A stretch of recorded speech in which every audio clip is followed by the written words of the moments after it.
કોટલિયા એટલે કે આપણા આસ્થા સ્થળ, આદિવાસીઓનું આસ્થા સ્થળ કોટલિયા બાવજી ના સ્થાને કે આપણે ભેગા થયા છીએ ત્યારે આપ સૌને 9મી ઓગસ્ટ નિમિત્તે આદિવાસી સમાજના સૌ વડીલો ભાઈઓ બહેનોને જોહાર, જય જોહાર, જય ભીલ પ્રદેશ, જય આદિવાસી.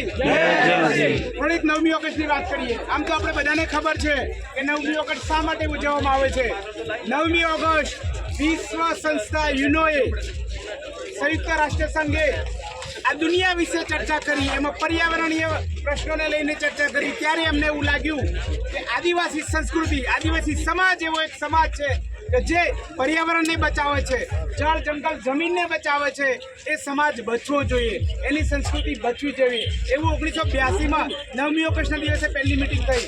પછી 10 વર્ષ પછી 1992માં ફરી મિટિંગ થઈ. એમાં લગભગ 400 જેટલા અગ્રણીઓ વિશ્વના ભેગા થયેલા અને એ બધાએ ચોક્કસ જે પરિણામો જોયા કે કયા કયા સમાજો, કયા કયા દેશોમાં શું શું ચાલી રહ્યું છે ને આ સંસ્કૃતિ અને કે જે કંઈ જીવન રવિરા છે, આ પૃથ્વીને કોણ બચાવે છે. આદિવાસી સંસ્કૃતિ એવી છે કે જે જંગલ જમીનને બચાવે છે, જળ જંગલને જમીનને આદિવાસીઓ બચાવે છે. તો આદિવાસીઓની સંસ્કૃતિ બચવી જોઈએ.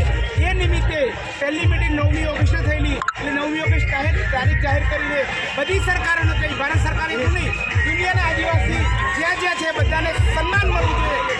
9મી ઓગસ્ટ આપી એટલે એ દિવસે 9મી ઓગસ્ટ વિશ્વ આદિવાસી દિવસ ઉજવવામાં આવે છે.